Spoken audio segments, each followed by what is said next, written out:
Assalamualaikum warahmatullahi wabarakatuh. Anak-anak hebat, bagaimana kabar kalian hari ini? Semoga kita semua senantiasa dalam lindungan Allah Subhanahu wa taala. Pada kesempatan kali ini kita akan belajar materi IPAS kelas 4 bab 1, yaitu tentang tumbuhan sumber kehidupan di bumi. Topik B, fotosintesis, proses paling penting di bumi. Bagaimana tumbuhan mencari makanan?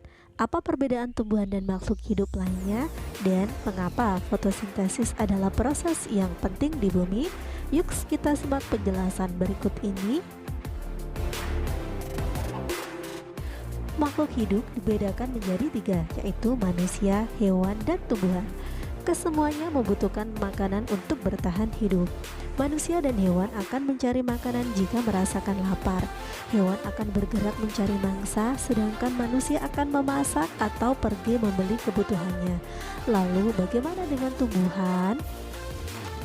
Tumbuhan tidak berpindah-pindah tempat seperti manusia dan hewan. Tidak juga memiliki mulut. Namun, sama seperti semua makhluk hidup yang lainnya, tumbuhan juga membutuhkan makanan.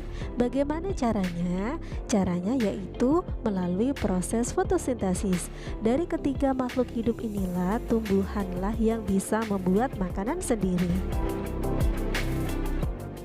Tumbuhan membutuhkan bahan seperti energi cahaya, air, karbon dioksida, serta klorofil untuk membuat makanan sendiri atau melakukan fotosintesis.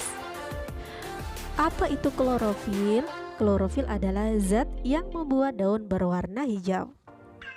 Lalu bagaimana tumbuhan memproduksi atau membuat makanannya sendiri? Yuk kita simak prosesnya sebagai berikut ini.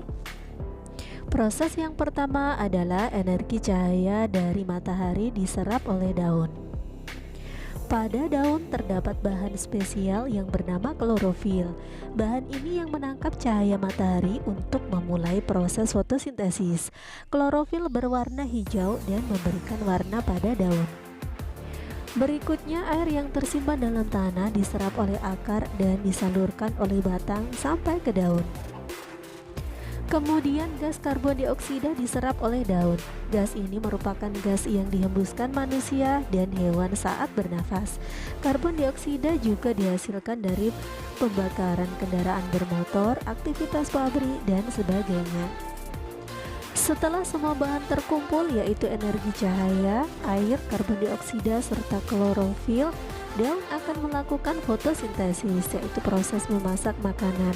Proses ini dilakukan di bagian daun yang tidak terlihat oleh mata kita, yang disebut dengan kloroplas. Proses fotosintesis menghasilkan oksigen. Proses ini menghasilkan gas oksigen yang dilepaskan oleh daun ke udara. Gas ini dipakai oleh makhluk hidup untuk bernafas. Selain itu juga menghasilkan karbohidrat atau makanan. Makanan yang dihasilkan disalurkan oleh batang ke seluruh bagian tumbuhan untuk tumbuh. Kelebihan makanan bisa disimpan dalam bentuk buah atau umbi. Kesimpulannya bahwa untuk melakukan kegiatan fotosintesis, tumbuhan membutuhkan cahaya matahari, air, karbon dioksida, kemudian membutuhkan klorofil yang ada pada tumbuhan.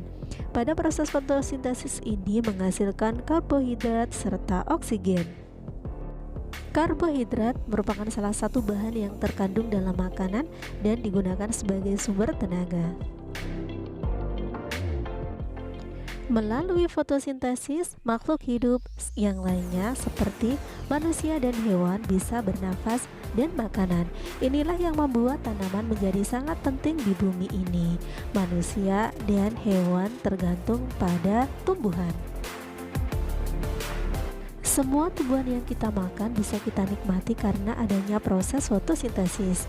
Agar sayur tumbuh besar dan siap dipanen, tanaman harus tumbuh besar terlebih dahulu. Hal ini tidak akan terjadi jika tanaman tidak melakukan fotosintesis. Menurut kalian, apakah hewan dan manusia bisa makan jika tanaman tidak melakukan fotosintesis? Tentu saja tidak, sebab kalau tidak melakukan fotosintesis, tumbuhan tidak dapat makan sehingga akan mati. Banyaknya tumbuhan yang mati ini menyebabkan manusia serta hewan tidak mendapatkan makanan.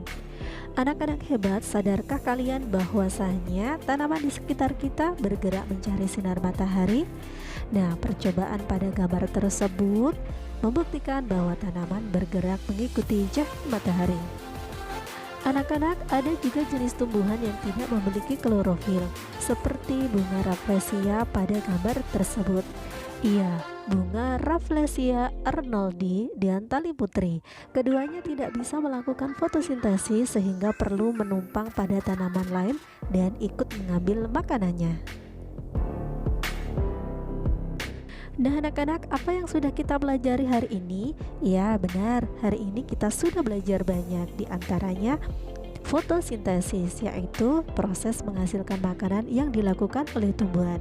Berikutnya kita juga belajar bahwa tumbuhan di darat dan di laut berfotosintesis. Berikutnya, untuk berfotosintesis, tumbuhan membutuhkan matahari, air, karbon dioksida, dan klorofil. Hasil dari fotosintesis berupa karbohidrat dan oksigen. Sumber makanan di bumi dan udara untuk bernafas dihasilkan dari fotosintesis. Nah, anak-anak, cukup di sini dulu pembelajaran kita hari ini. Sampai bertemu kembali pada kegiatan pembelajaran berikutnya. Wassalamualaikum warahmatullahi wabarakatuh. Salam merdeka belajar. Jangan lupa subscribe dan bunyikan loncengnya untuk mendapatkan konten terbaru.